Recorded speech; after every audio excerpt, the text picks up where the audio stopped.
Coba, betapa nakalnya pemahaman harfiah ya, yang dipromosikan oleh kalangan Salafi Wahabi itu, sehingga menggambarkan Tuhan itu ya sudah hampir tidak jauh beda dengan makhluk. Meskipun di akhir mereka katakan Allah itu tidak diserupai oleh makhluk, tapi keyakinan-keyakinan ada yang mengatakan Allah punya tangan tidak seperti tangan kita. Allah dengan zatnya berada di langit. Kemudian Allah itu dikatakan punya mata, Allah itu turun, Allah itu berpindah dan seterusnya. Konsekuensinya itu dari keyakinan semacam ini, ya Allah itu kalau begitu jisim dong.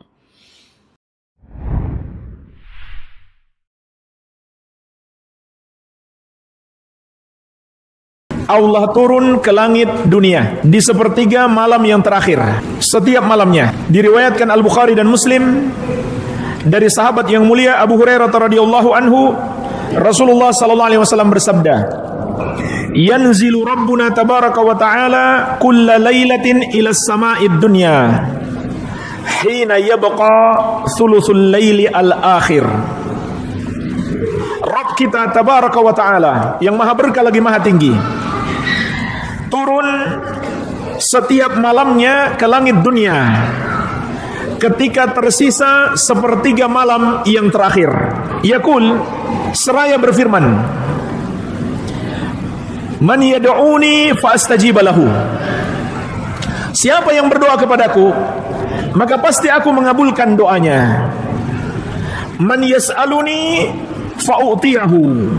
Siapa yang memohon kepadaku, maka pasti aku berikan permohonannya. "Man yastaghfiruni fa aghfir lahu." Siapa yang meminta ampun kepadaku, maka pasti aku mengampuni dosanya. Maka dari hadis ini kita bisa memetik pelajaran, itulah waktu terbaik untuk beribadah kepada Allah, yaitu melakukan sholat malam, banyak berzikir dan banyak berdoa. Maka hendaklah kita bangun untuk melakukan sholat malam dan memperbanyak doa, memperbanyak zikir, membaca Al-Quran, begitu pula memohon ampun atas dosa-dosa kita. Ini yang seharusnya kita lakukan, bukan kita mikir ini yang turun Allah beneran atau malaikatnya atau rahmatnya. Nah, inilah jemaah sekalian penyimpangan. Maka nanti akan kita bantah penyimpangan ini.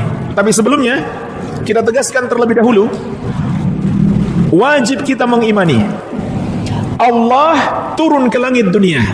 Yang turun adalah Allah Subhanahu wa ta'ala, berdasarkan hadis-hadis yang sahih dan berdasarkan ijma' salaf, kesepakatan salaf.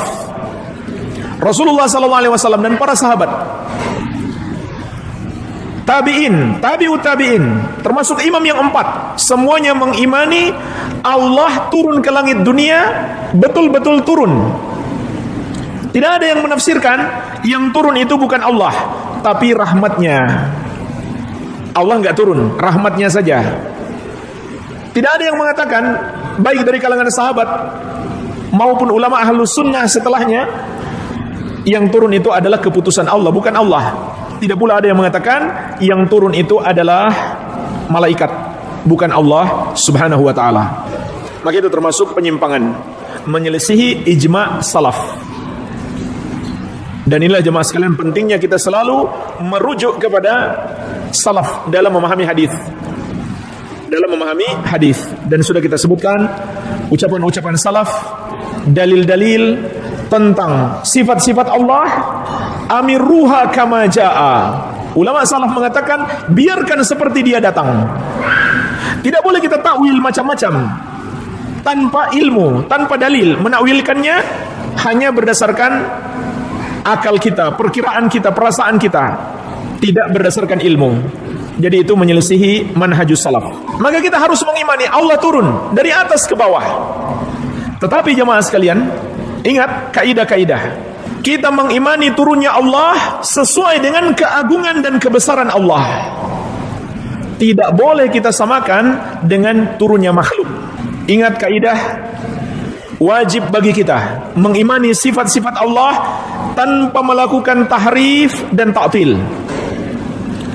Tahrif menyelewengkan. Contohnya menyelewengkan maknanya. Turun, Allah yang turun, dia selewengkan, dia tafsirkan tanpa dalil bahwa yang turun adalah rahmatnya, bukan Allahnya. tapi rahmatnya atau malaikatnya atau keputusannya. Juga tidak boleh melakukan ta'til, mengingkarinya. Juga tidak boleh melakukan takyif, yaitu menggambarkan di benak kita turunnya Allah seperti ini, seperti itu. Juga tidak boleh melakukan tamtsil, menyerupakan turunnya Allah dengan turunnya makhluk. Contoh jemaah sekalian, orang yang menyerupakan turunnya Allah dengan turunnya makhluk.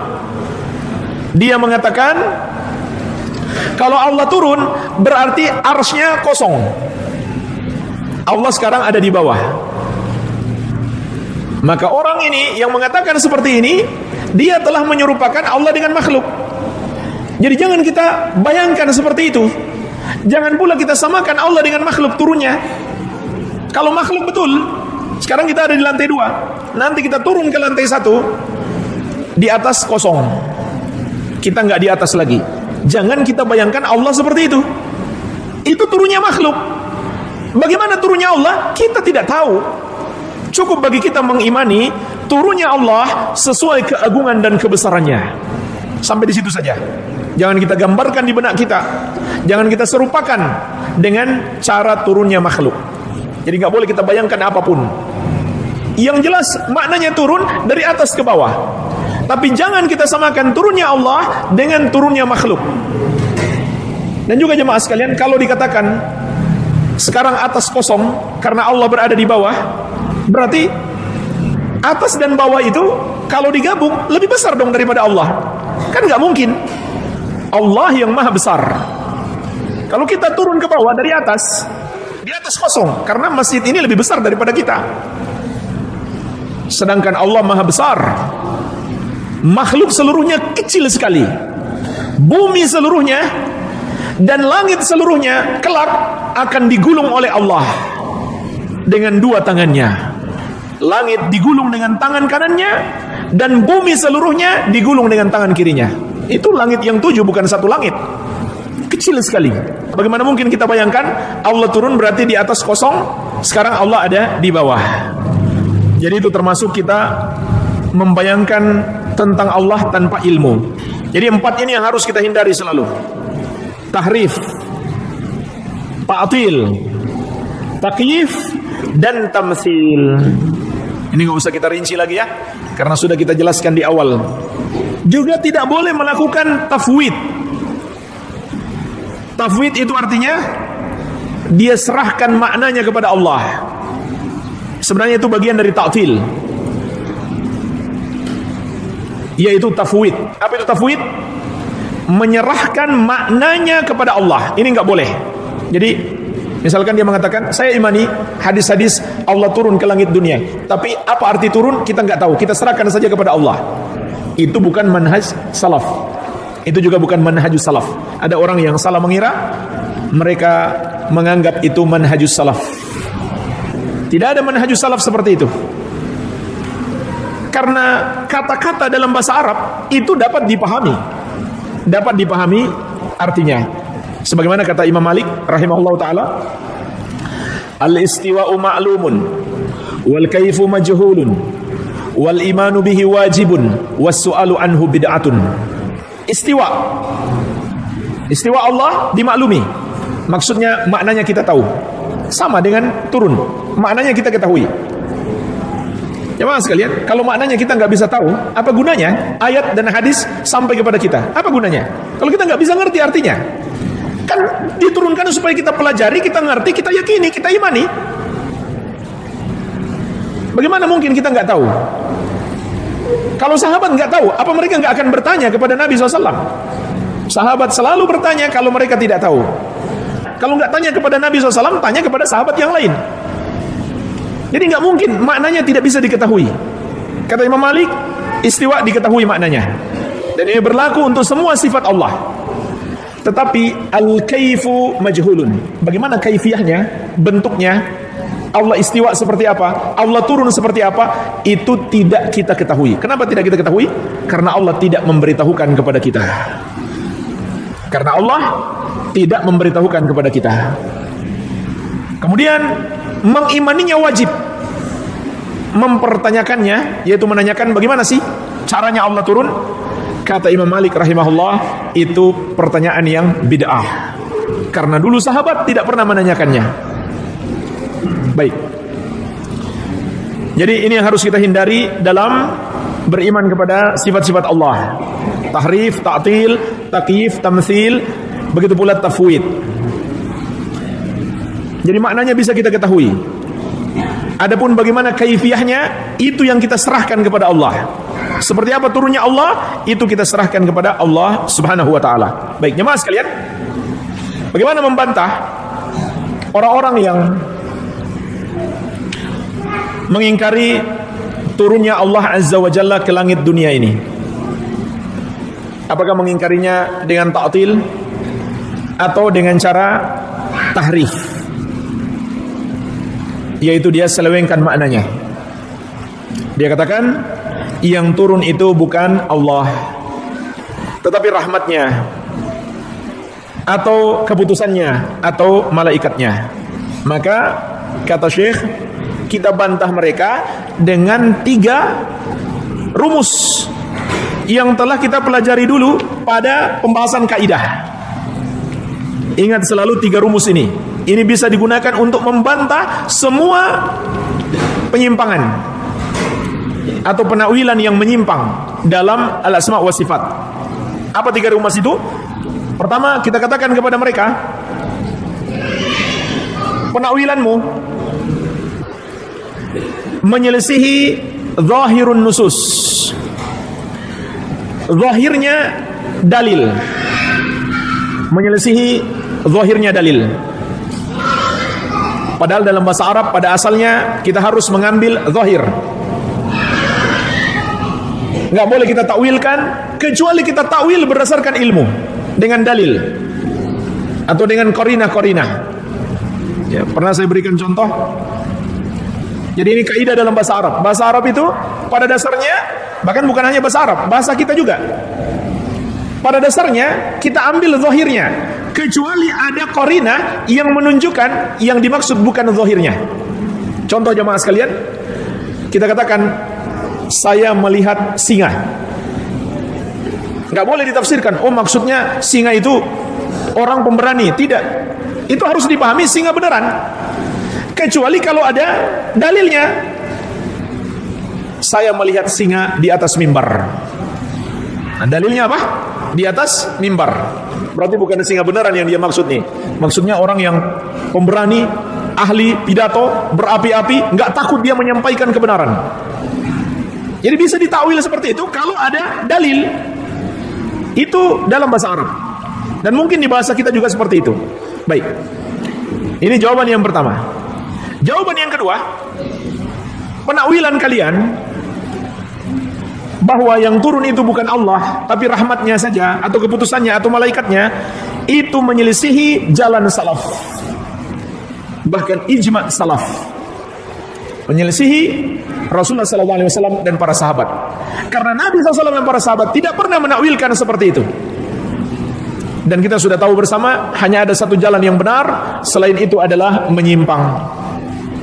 Wasataftariqu ummati ala 73 firqah. Umatku akan terpecah menjadi 73 golongan. Semuanya di neraka kecuali satu. Ma'ana alaihi wa ashabi, yang mengikuti aku dan para sahabatku. Ini jawaban yang kedua. Jawaban yang ketiga, kita katakan kepada mereka, penakwilan kalian tidak didukung dengan dalil sahih. Tidak ada dalil yang mengatakan bahwa yang turun itu bukan Allah, hanya rahmatnya saja, hanya keputusannya saja, hanya malaikatnya saja, bukan Allah. Jadi jemaah sekalian, ini 3 jawaban untuk semua penakwilan sifat-sifat Allah yang menyimpang. Ini berlaku umum. Jawaban yang keempat terdapat dalam hadis itu sendiri. Kalau mereka katakan yang turun adalah rahmatnya saja, atau malaikatnya, atau keputusannya, maka hadis ini membantah mereka. Karena dalam hadis ini dikatakan Allah berfirman, siapa yang berdoa kepadaku, aku akan kabulkan. Siapa yang memohon kepadaku, aku akan beri permohonannya. Siapa yang memohon ampun kepadaku, aku akan ampuni dia. Yang bicara begitu pasti Allah. Jadi hadis ini membantah mereka. Juga bisa kita tambahkan bantahan yang kelima, yaitu dalil-dalil tentang Allah mendengarkan doa dan mendengarkan pembicaraan seluruh makhluk di waktu yang sama. Allah mendengarkan doa seluruh makhluk di waktu yang sama, dan Allah juga maha mampu berbicara kepada makhluk di waktu yang sama. Tapi Allah lakukan itu satu persatu. Ini bisa jadi bantahan, terutama membantah dalil akal-akalan mereka. Apa mereka bilang? Ini contoh jemaah sekalian, menolak hadis dengan akal-akalan. Lebih sangat disayangkan lagi kalau yang melakukannya dai kondang. Apa syubhat mereka? Mereka katakan, gak mungkin lah kalau Allah yang turun, karena sepertiga malam di muka bumi ini berbeda-beda. Kalau di Lampung katanya masih sepertiga malam, di Papua sudah pagi. Bagaimana caranya Allah turun ke langit dunia, sementara permukaan bumi ini sepertiga malamnya berbeda-beda antara satu daerah dengan daerah yang lain? Ini contoh jemaah sekalian, menolak sifat Allah dengan akal-akalan. Maka apa jawaban kita? Kita katakan, apa susahnya itu bagi Allah? Itu mudah bagi Allah. Itu mudah bagi Allah Azza wa Jalla. Sangat mudah. Dan sebagai bantahannya juga, buktinya adalah Allah maha mampu mendengarkan semua doa yang kita panjatkan, bahkan semua pembicaraan kita secara bersamaan dan satu persatu. Secara bersamaan dan satu persatu. Itu Allah maha mampu melakukannya. Terus apa susahnya Allah turun ke seluruh langit dunia secara bersamaan walaupun waktunya berbeda-beda? Apa susahnya? Ketika Allah maha mampu mendengarkan seluruh makhluk berbicara satu persatu bersamaan semuanya. Coba bayangkan jemaah sekalian, kalau kita berdoa harus ngantri satu persatu, karena Allah nggak bisa mendengarkan kalau semuanya ngomong berdoa. Susah jadinya kita berdoa. Tapi itu tidak menghalangi Allah maha mampu mendengarkan semua doa yang kita panjatkan, walaupun kita berdoa bersamaan di masjid yang berbeda, di daerah yang berbeda. Mudah bagi Allah. Sebagaimana kelak kita akan dihisab, berbicara langsung dengan Allah satu persatu tapi bersamaan. Coba masuk akal tidak itu? Kalau kita hanya dengan akal kita sekarang ini tentu nggak masuk akal. Allah akan menghisab kita kelak di akhirat, berbicara satu persatu tapi Allah lakukan bersamaan. Bagi kita manusia itu tidak masuk akal. Kita berhadapan dengan 10 orang, semuanya ngomong, dan kita berdialog dengan mereka 10 orang dengan omongan yang berbeda-beda, dengan masalah yang berbeda-beda. Mungkin tidak? Nggak mungkin. Apalagi kalau 100 orang. Apalagi kalau tempatnya luas sekali, orangnya banyak sekali, lebih mustahil lagi. Itu kita. Itu kalau kita. Kalau Allah, itu sangat mudah. Begitu pula jemaah sekalian, Allah maha mampu turun ke seluruh langit dunia secara bersamaan walaupun waktunya berbeda-beda. Itu mudah bagi Allah Azza wa Jalla. Barang siapa yang menolak sifat Allah karena akalnya tidak bisa menerima, sebab tidak mungkin katanya Allah turun ke langit dunia secara bersamaan sementara langit dunia ini berbeda-beda waktunya antara satu daerah dengan daerah yang lain, maka secara tidak langsung dia telah samakan Allah dengan makhluk. Karena makhluk nggak bisa melakukan itu. Kalau dia bilang Allah nggak bisa melakukan itu, dia juga berarti telah menyamakan Allah dengan makhluk. Subhanallah. Mereka mengatakan Ahlus Sunnah mengimani sifat-sifat Allah sebagai musyabbihah. Musyabbihah itu artinya menyamakan Allah dengan makhluk. Tapi sebenarnya mereka sendiri yang menyamakan Allah dengan makhluk. Karena kalau mereka menolak Allah bisa turun ke langit dunia walaupun waktunya berbeda-beda, karena itu mustahil bagi mereka, nggak masuk akal, berarti mereka samakan Allah dengan makhluk. Karena bagi makhluk memang itu mustahil. Nggak mungkin kita berada di dua tempat dalam waktu bersamaan. Nggak mungkin. Berarti kita samakan Allah dengan makhluk kalau begitu.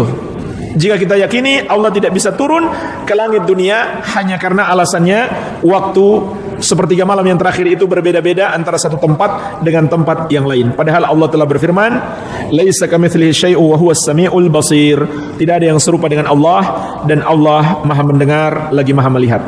Jadi jemaah sekalian, paling tidak ini 5 jawabannya terhadap orang yang menolak sifat ini.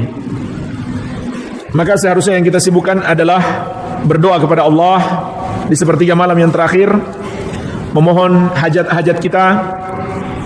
Oleh karena itu hajat-hajat kita jangan kita gantungkan, jangan kita mohonkan kepada manusia. Begitu pula memohon ampunan dosa. Jangan kita bangun malam lalu kita mikir, ini yang turun Allah beneran? Atau jangan-jangan hanya rahmatnya saja, atau keputusannya, atau malaikatnya saja. Yakin Allah yang turun, seperti yang dikatakan oleh Nabi SAW. Baik. Assalamualaikum warahmatullahi wabarakatuh. Sampai jumpa kembali di War Islam Channel.